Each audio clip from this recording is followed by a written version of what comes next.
Hello, hello, hello. Welcome, welcome, welcome. Good morning, good afternoon, good evening, wherever you may be. Welcome back to my channel, my Loverlies. If you've never been here before, thank you so much for clicking on my video. I am so happy you found me. I do so hope that you will like and subscribe before you leave. Become part of the Mama family. Mama's got your back, at least where makeup's concerned, and definitely when that makeup is cheap. Today is True Love Tuesday. We are talking about Miss Anne Hathaway today. Feels like she just kind of like fell off the face of the earth.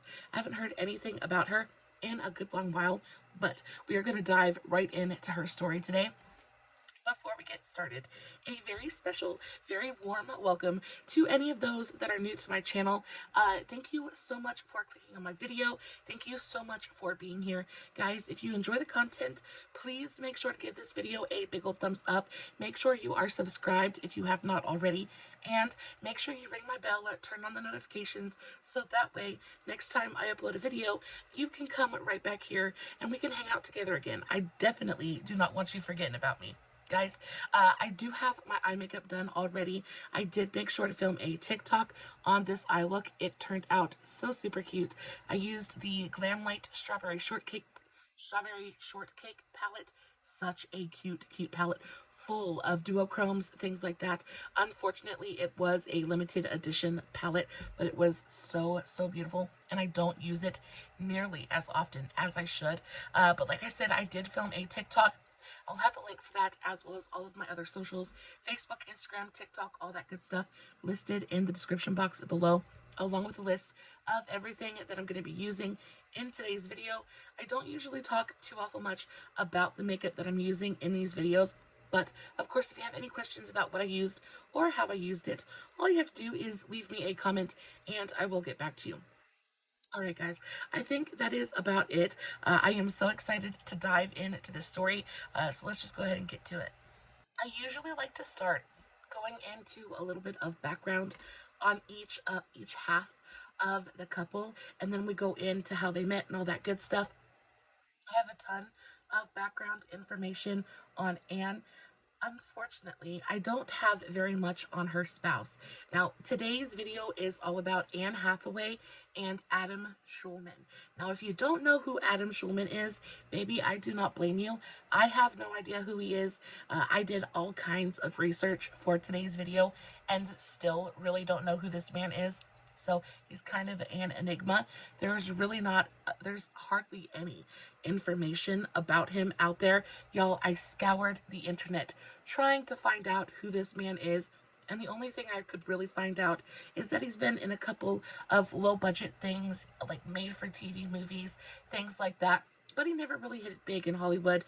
So there's just not, there's not a lot of interest for information for him. So nobody really needed to provide it. So I do have quite a bit of information on Anne, her past loves, things like that, but almost nothing on Adam, which is why today's video is going to be a much shorter version of True Love Tuesday. Usually True Love Tuesday is going to go at least, I don't know, 45 minutes, sometimes even an hour and 15 minutes. However, today's video I think is going to run a good 30-35 minutes. So if you're in the mood for a shorter video, today is for you. Also, if you see me looking over in this direction, it is because I am looking at my notes, so I'm making sure that I don't sit here and just fib to you the entire time. Also, before I get into this story, can we just take a moment for how freaking glowy and gorgeous my skin is right now? It is definitely not natural. I have been loving this as a dewy, glowy kind of primer base. This is the L'Oreal Glow Amore. They're just liquid highlighters, but they're so good. This is in the shade Daybreak. You get a teeny tiny little jar of it, but a little bit does go a really long way. And the reason I like this as much as I do is because it is just wet. It's wet and glossy. It gives you that glass skin effect, but there's nothing chunky. There's nothing glittery about it. It just goes on and gives your skin the most beautiful freaking glow. I look like I just ran a mile. It is so pretty, and it looks gorgeous under foundation as well. It still shines through. So, so pretty. But I had to mention this because I have been absolutely loving it here recently. I've been using it almost every single time I do my makeup, and it just looks so pretty with absolutely everything. I like to put it on with this paddle brush. Just kind of brush it on in a really thin layer over my skin, and it just looks so, so pretty. I am in love with it. Okay, so Anne Hathaway and Adam Shulman. So we're going to start with Miss Anne. Anne was born Anne Jacqueline Hathaway. She was born November 12th in 1982. She was born in the Brooklyn borough of New York City. So she is a born and bred New Yorker. She was born to father Gerald, who is a labor attorney, and then her mother, named Kate, was a former actress. Now, of course, her mother is where she got her love of acting from, and she remembers watching her mother be up on stage and just falling in love with it. She's absolutely adored and idolized her mother. Her mother was actually pretty good at what she did. She used to tour with a bunch of different companies, things like that. She was much more of a play actress. She was never really in movies or TV, film, things like that, but she was really, really gorgeous in the theater and up on the stage. Fun factoid, Anne is actually named after the wife of famous playwright Shakespeare. I had no idea. I think I love adding those fun little factoids when I can. I think it gives you a teeny tiny little insight into them as a person.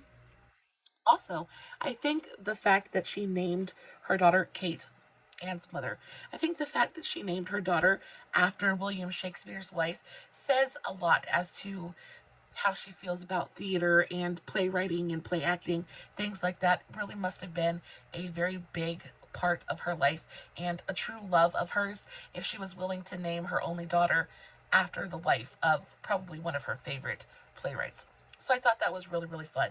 She does have two siblings. She has one older brother named Michael, and then she has one younger brother named Thomas. Now, her family moved to Millburn, New Jersey. She was 6, and that is where she was kind of raised. That's where she did all of her schooling, things like that.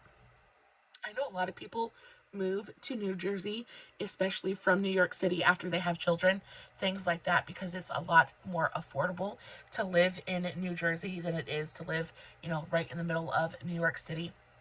I also know that her parents, they were not struggling. Her mother became a stay-at-home mom after she had all of the children, just so that she could focus on raising them, and her father was the breadwinner. Now, he was a labor attorney, so I believe he made pretty good money. So she was raised in a fairly comfortable lifestyle. She was able to attend very nice schools, things like that. The only reason I say that is because Anne has a little bit of a reputation as being a little bit uppity and just a little bit, maybe insufferable. And the reason I say that is because it just kept popping up while I was doing research for this video. And I honestly never got that vibe from her. But of course, movies and films, we only see what they want us to see, and that's not always the whole picture. But it always just seems to me like she plays such almost dorky kind of roles. She just doesn't give you that uppity kind of vibe. But apparently, in real life, she's just a teeny tiny little bit of a diva. She's a little bit holier than thou. So I figured I'd just throw that out there for you. But when she was 8 years old, her fascination for acting kind of just appeared out of thin air, and watched her mother perform Les Miserables. The Miserables. Now, I don't know how to say that in French, and I know that I'm absolutely going to butcher it, so I'm not even going to attempt it, but I do think it is kind of like ironic. She falls in love with acting when she sees her mom play Fantine in Les Miserables. And she sees her mom up on stage, and her mom, of course, is absolutely killing it, and she just falls in love with the stage. She falls in love with the splendor of it all, and then years later she actually goes on and she does the same role, right? And she absolutely kills it. If you've never seen Anne Hathaway in Les Miserables, I do not know how to say that word. I feel bad about it, but if you've never seen her in that movie. She stars alongside Hugh Jackman. It is absolutely the most heart-wrenching, just soul-crushing. It is such an emotional movie. And she, not only does she sing her heart out in that movie and do it amazingly, but the whole thing is just cinematically, it's beautiful to watch. It's interesting. It makes you want to scream at the TV. Just a really, really great piece of motion picture magic. It's really, really wonderful. I highly recommend you go check it out. But she falls in love with acting after she watches her mom go up on stage and basically kind of do her thing, right? So after that, she tells her mother, listen, this is what I want to do. I want to be like you. I want to be an actress. I know I can do it. Now, her mother is not too keen on this at all. Her mother wanted her to grow up and be, I don't know, a banker, a lawyer, something. But her mother, of course, knew how difficult it was to break into the acting world, though her mother never really did make it big time. She was still in that world. She was in plays, things like that. She pretty much knows how the business works, and it's tough. It's tough. You have to deal with a lot of rejection, things like that. And of course, if she can, she would like to spare her child that misery. But Anne has made up her mind. This is what she wants to do, so she's going to go for it. And if anything, Anne is a willful and stubborn person. When she puts her mind to something, she does it. She's got a will of iron. So the mom was Kate. Is just like, okay, whatever. You know what? I will support you. I love you. If you want to do this, I will help you as much as I can. After Anne's mother, Kate, finishes her tour of Les Mis, and it's actually the first ever national tour of the musical, which is kind of a big deal. After she finishes her tour, she decides that she's going to take a step back, she's going to step down, and she's going to devote herself to motherhood. She's going to become a stay-at-home mom, and she's going to really focus on her 3 children. And that's exactly what she does. Now, along with this is, she develops her parenting plan, things like that. And Anne has said that they grew up in a pretty strict household. Now, her mother was a practicing Roman Catholic. They were very much a part of the Catholic Church, and because of that, Anne says that they were raised with very strong values. This meant no partying, no funny business, honestly. They went to mass, they went to church, things like that. And the church was a very big part of their lives. This, however, changed quite drastically when Anne was, I want to say, around 15 years old. Yeah. When Anne was 15 years old, her oldest brother, Michael, actually came out of the closet, and he told everybody that he was gay. And this had a rather large impact on the family and their church situation, things like that, because of course the Roman Catholic Church does not condone homosexuality. And of course, Kate, their mother, is not going to be a part of an organization that discriminates against one of her children. So she changes basically her entire life. Her entire plan changes. And she's like, you know what? We don't need you. We're out. Deuces. So they leave the Catholic Church and they move over to the Episcopal Church. And this, of course, is because they have much leaner, they're not as harsh when it comes to things like that, being gay, what have you. So they joined the Episcopal Church. Ultimately, this doesn't really pan out either, and they end up leaving the Episcopal Church as well. And then after that, they really just kind of focused on spirituality rather than religion. But this led to them all being very open and honest with each other. And quite honestly, after the mother and the family left the Catholic Church, things got a lot better at home. Her mother wasn't quite as stern. They still had very kind of like, what did she say? Very strong values, but it wasn't quite as rigid. And things were kind of great from that point on. They left the Catholic Church, they joined the Episcopal Church, and then eventually left that one as well. Now, Anne, throughout school, she played soccer in school while also performing in plays and musicals, of course. Then between 1998 and 1999, she sang soprano with the All-Eastern U.S. High School Honors Chorus. at Carnegie Hall. It's a lot to say, but it's quite an honor, honestly. And again, if you've ever seen Les Mis, you will know that this girl can sing. She can belt it out. You can definitely tell that she's been trained to sing. It shows in her performance, and she loved chorus. She loved chorus. She loved choir. She just really, really enjoyed just like getting up and basically doing her thing. And like I said, after she watched her mom go up on stage and she fell in love with like all of it, this became her number one priority. This was the one thing that she knew what was she was going to make this happen. She was going to make an acting career happen come heck or high water. Like this was going to happen for her. Because of that and because of her will of iron, she actually goes on and she makes it pretty big time. She made her film debut in, of course, The Princess Diaries, which we all absolutely adore. I remember watching The Princess Diaries, and I was just like any other teenage girl at the time and was like, oh, what is this? It was amazing. I absolutely loved the movie. I loved 1 and 2. Genovia. I absolutely adored those movies, and I actually really identified with Mia at the time as well. I was quite a bit of an outcast. I've always been chubby. I've always had big curly frizzy hair. Got made fun of for it. So when I saw her, and then I saw not only that, but the transformation, right? They take her from this gangly, awkward, frizzy teen and turn her into Princess Mia. It was just kind of fantastic. I adored those movies. I loved them so, so much. So, of course, that was her big break. And then she went on to become actually one of the highest paid actresses in 2015. She was one of the highest paid actresses in the world for the year of 2015.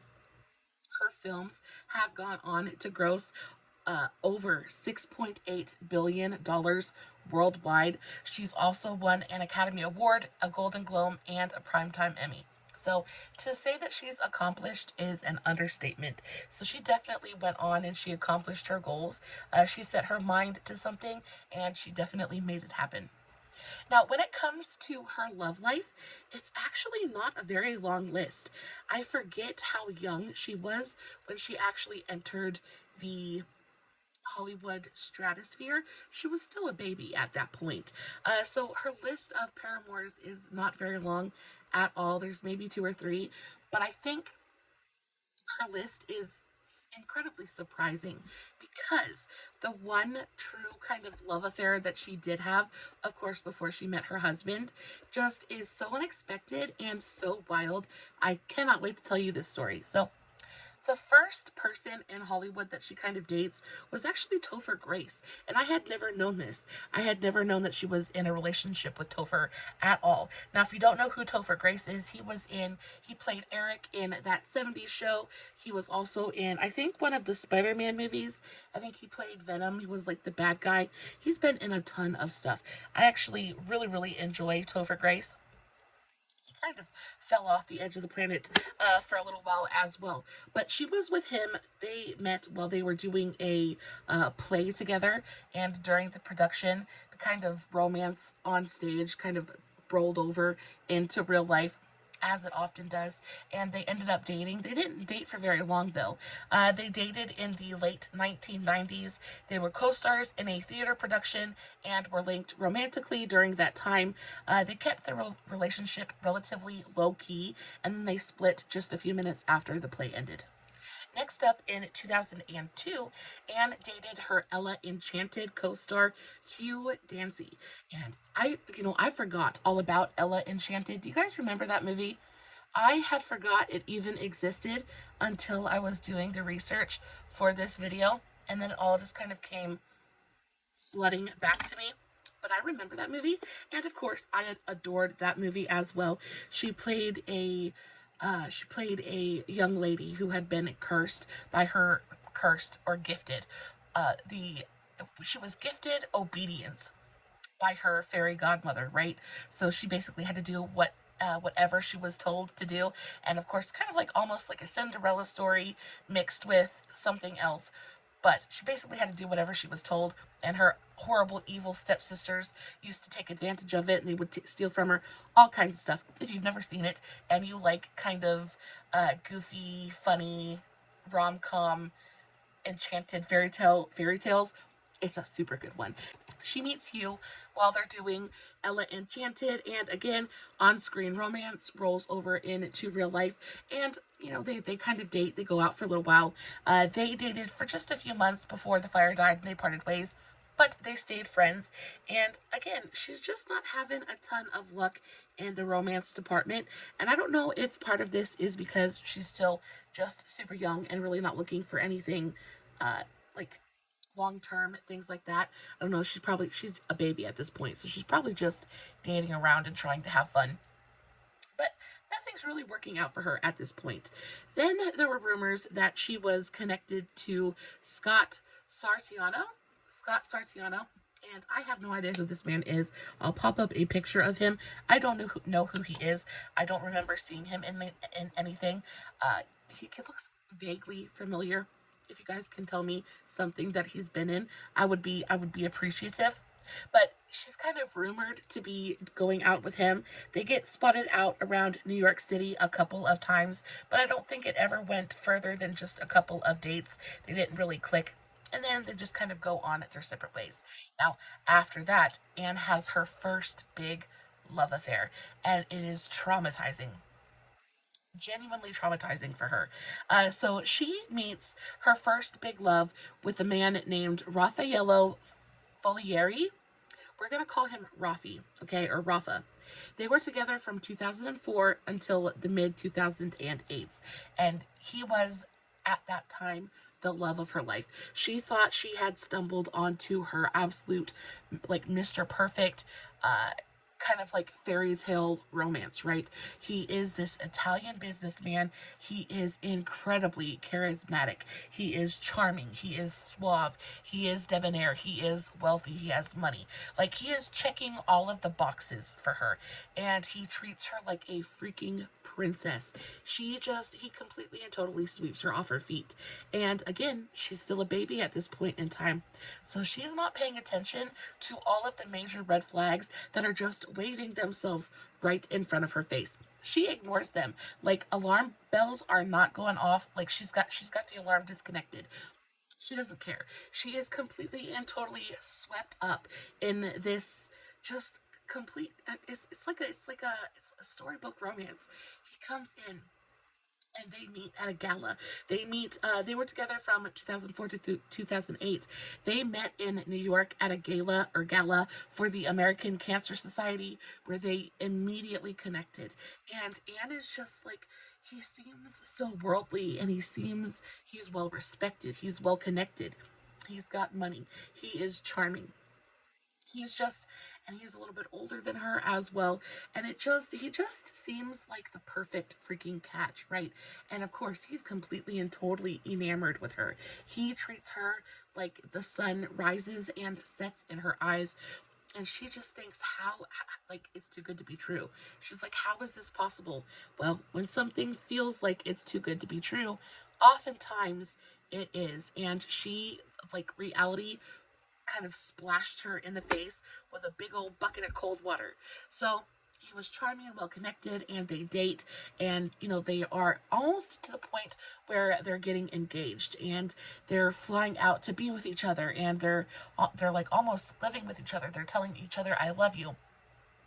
Things are just going fantastically well, until all of a sudden the popo show up at the front door, right? And she's like, what in the world is going on? Well, come to find out, he was a fraud. He was a fraud. He ran a charity. His family ran a charity. He was doing all kinds of really bad stuff with the money that was donated to that charity. He was indicted and convicted on 14 counts of wire fraud, money laundering, and conspiracy. All very, very big charges and big, big no-nos. On top of that, the police not only do they arrest Rafa, but they show up at her place and they terrorize her apartment. They go through all of her belongings. They trash her apartment. Come to find out, every gift, every piece of jewelry, everything that this man had purchased for her and gifted her had been bought with ill-gotten gains. He had stolen money from the charity to finance his lifestyle, and apparently he wasn't as good of a businessman as we all thought, because he actually didn't have any money of his own. All of that money that he was playing with was coming out of the charity's bank account. So they went through her entire apartment. They confiscated everything, all of her jewelry, all of her personal journals, in case there was any kind of incriminating information in there. Like, they completely and totally ripped her apartment, or her home, asunder. And this leaves her very well traumatized. Like, I mean, it's very understandably, she's traumatized. Like, and of course, she had no idea. On top of that, she had actually served on the board of this charity. So now she's sitting here wondering, like, did I do something wrong? Like, is there, like, am I going to get in trouble? And, they had just spoken to each other the night before on the phone, and she's telling this man, I'll love you forever, and he's calling her princess, and she is thinking that, like, she's going to be married soon, and, like, her fairy tale is coming true. And then to have, like, her world come crumbling down around her the very next morning, it's just like, it's emotional whiplash. It's absolutely awful. And this, of course, it traumatized her in a very big way, gave her a ton of emotional issues that she had to deal with, like trust issues, things like that. Because again, she had been nothing but lied to for the last 4 years. Everything that she thought was real turned out to be fake, and it was nothing but lies. And it just kind of like, she kind of spiraled a little bit. As for Adam, Adam was born April 2nd, 1981. He was born in Manhattan, New York. So again, a born and raised New Yorker. He was born Adam Banks Shulman. And like I said, there's not a ton of literature out there on this man. However, even though he didn't make it big in the acting world, kind of dipped a toe in it, and he was in, I think he was in The Dukes of Hazzard, the beginning. That was a straight to TV kind of movie, a prequel to The Dukes of Hazzard. He was in a couple of episodes of West Wing, and a show called American Dreams. So he's had a couple of little bit parts here and there, even though he never really made it big. He, however, is not a one-trick pony. So he also owns his own jewelry designing brand. Like, he designs his own jewelry, which is kind of beautiful. Some of his pieces are really, really gorgeous, fairly expensive, but very pretty. And on top of that, he's, he basically is just kind of like, he just takes care of Anne. He just loves her. I don't know, like I said, I just don't know a ton about him, because there just wasn't a lot of literature out there. But it seems like he makes Anne very, very happy. They're very, very happy together. I couldn't really get a list of former flames or anything like that, but there was no scandals about him. There wasn't any derogatory information out there either. Even though I couldn't find any, like, good information, there was no bad information either, which leads me to believe that he's probably a pretty stand-up guy. And, that's kind of awesome, because if there was bad stuff to know, the internet would tell you about it. So, all in all, he seems like a pretty decent guy, and just not a super big star. Anne is definitely the one with all of the star power in their relationship, and you would think that it would cause a little bit of a power imbalance there, but it definitely doesn't. They just seem like they're so cute and so happy together. I really do. I just love them together, even though they're incredibly private people, just in general. After that situation with Anne and Rafa, she just kind of shut down. Like, she stopped sharing information with the media and things like that. Even when she has interviews and things like that, she steers away from any kind of personal questions, things like that. She just doesn't share a lot of her life, and it's completely understandable, especially when you go through as traumatic of an experience as, she did when her fiance was arrested for fraud. Like, it's a big deal. So she basically just kind of keeps to herself. Now, when it comes to Anne and Adam together, their story is so cute. It is so cute. So Anne and Adam first met in April of 2008, and they met through mutual friends. And again, Anne is in a really, really bad place in her life at this point in time. Like, she is fresh off of her relationship with Rafa, and she is dealing with serious psychological issues. Like, and especially for someone who's never really had to go through anything traumatizing before, this is a big deal, you know. Like, if those of us with childhood trauma, you know, finding out our fiance lied to us, it's kind of like, oh yeah, people lie. But this is her first experience with something like that, and it really took a big toll on her emotionally.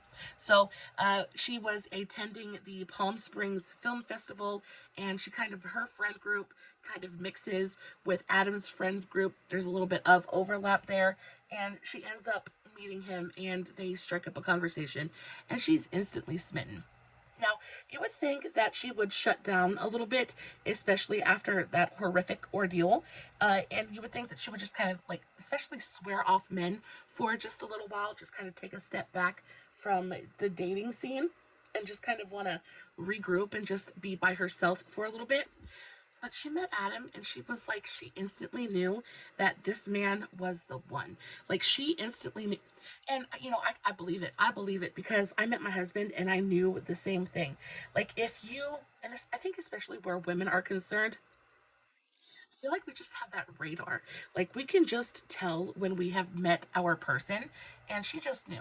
She just knew when she met Adam that this was her person, and she was terrified. She was terrified because, again, she's like, bad stuff has just happened to her, and she does want to take a minute and not date, and she does want to take a minute and just kind of like regroup and recollect herself. But she also knows that she can't let this opportunity pass her by. Like, she cannot, he's the love of her life. Like, she knows it in her brain, and she can't just let him walk away. So just before meeting Adam, she'd gone through all that stuff, and then, of course, she broke up with Rafa 10 days before he was sentenced to 4.5 years in prison. It's insane. It's insane. The last thing she ever said to this man, like, she broke up with him via their lawyers and things like that. Like, after the police knocked on her door that next morning, she never spoke another word to this man. She never said another word to him. She broke up with him 10 days before he was sentenced to 4.5 years in prison. I mean, and he deserved it. He deserved it. I am not sticking up for that man at all. So after this, she first met, so she kind of keeps her distance. On top of that, one of her friends, I think, was being a little bit sneaky and told her that Adam actually had a girlfriend at that point in time, which wasn't true. But I don't know if her friend was trying to look out for her or if her friend wanted, like, Adam for herself. I don't know what was going on there, but someone told Anne that Adam had a girlfriend and he was kind of off limits. So even though they're talking and they strike up this conversation and the chemistry is so intense and so instant, she keeps her distance. She's like, you know, I'm not a homewrecker. I'm not that kind of person. I'm not going to do that. I'll be your friend, you know, because they genuinely just got along and their conversations were really great. And she was like, you know, I'll kind of keep him in the back of my mind just in case something happens a little bit later down the road. But, you know, I'm not going to act on it right now. Well, luckily for her, 6 weeks later, she finds out that that's actually not true. I guess she had asked Adam if, what was going on with his girlfriend or something to that effect. And he goes, I don't have a girlfriend. Who told you that? And she was like, the clouds parted, the Lord sang, the angels, you know, shot little love arrows down. And she was like, okay, all right, we're doing this. And after that, she kind of took a leap of faith. And she was like, do you want to come to New Orleans with me? She actually had an extra ticket to the this opening screening of Rachel getting married, and one of her friends had bailed on her last minute, so she had an extra ticket to the screening. And she was like, you know, what's the worst he can do, right? Say no.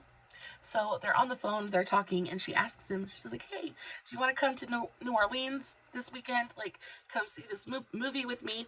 And of course, Adam's like, yeah, let's go. And Adam's a little nervous at this point in time, too, because, of course, he knows what she's been going through, and he definitely doesn't want to push her, but he is feeling all of the same things that Anne is feeling, and they're both having a really hard time keeping themselves to themselves. And so they go. They get on the plane or bus or train or whatever, however it is that they get to New Orleans. They go to New Orleans, they go to the screening of this movie, and they have a blast. Like, this is kind of technically their first date, and they have the absolute best time with each other. And Anne was like, if I didn't know before, I definitely knew then. Like, there was no way I could ever leave him again. They had an absolute blast, but she also made sure that she was completely honest with this man. She was like, I'm hurt and I am dealing with some serious trust issues right now, and you're gonna have to be patient with me. And honestly, I think honesty is the best policy, especially when it comes to things like that. Like, you can't go in and ignore trauma like that and just think that everything's gonna work out for the best, and it just doesn't work that way. So she says, she goes up to him and they're having this conversation, and she says, I believe because I need to believe that what just happened to me was the exception and not the rule, and that people are good and you are a good person because I can feel it. And so I am not in a good place right now, but we're going with this. We're going to do this. And she went on to say, he never did hurt me. I was totally right in placing my trust and my heart into his safekeeping, and he has done nothing but love me and cherish me since pretty much the moment that we met. She said it was scary, but as days wore on and things kept getting better and better, she said, I found the love I felt for him made me more trusting of everyone. And it's so crazy how the love of the right person can do so much to fix so much hurt inside yourself, and it can do so much to change the way that not only you see the world but actually interact with it. It's kind of insane. And so he was her knight in shining armor. He came in and he saved her in a very, very real way. Maybe wasn't monetarily, she wasn't in any kind of real physical danger, but he saved her heart. He saved her trust issue. Like, he saved her heart and her mind. He just came in and he kind of reaffirmed her faith in the human race. He showed her that, there were still good people in the world. Kind of pulled her back from the precipice, as it were. And she's forever been thankful for that. So, after this first date and this conversation, they became absolutely inseparable. And from that moment on, they were just together. Every single day they were together, and they ended up dating for about 3 years. And then 3 years goes by, and the next logical step when you're in love with somebody and you know that you want to spend the rest of your life with them, you get married. So that's kind of what happened. And they dated for 3 years, and then in November of 2011, Adam proposed to Anne with a custom-made emerald-shaped diamond ring that he designed himself with his own jewelry brand, James Banks Designs. Anne and Adam married a year later in September of 2012 in an outdoor sunset ceremony in Big Sur, California. She wore a custom-made Valentino bridal gown. She looked absolutely stunning and chic and timeless. Around 150 guests attended the celebration, and it was on a private estate. The theme was nature. So there were branches everywhere. It was like they brought the outdoors inside. There were branches everywhere.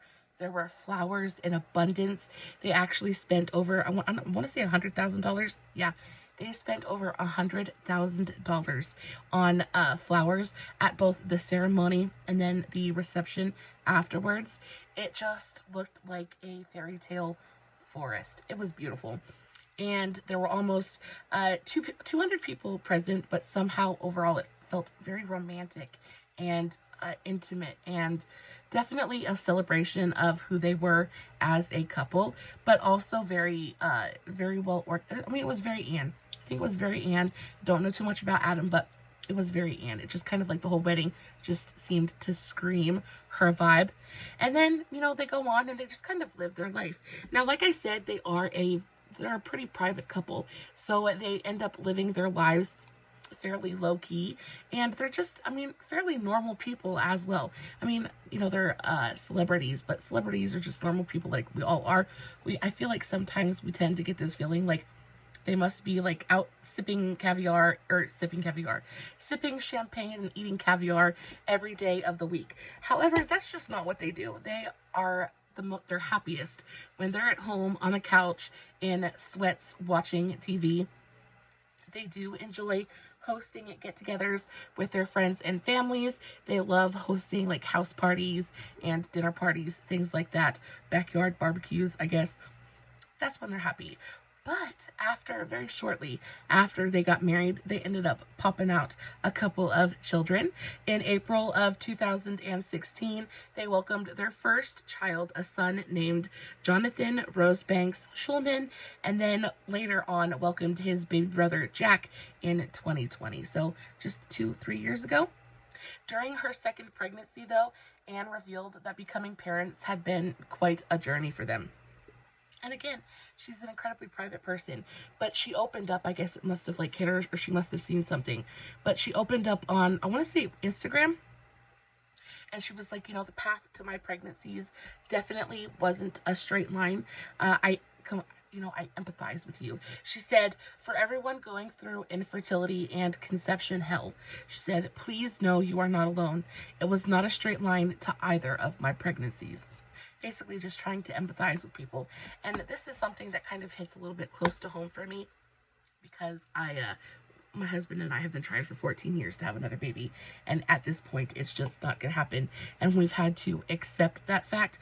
But accepting that your body won't or can't do the one thing that it's made to do is really genuinely heartbreaking. So if any of my mamas out there are struggling or have struggled with infertility, I love you.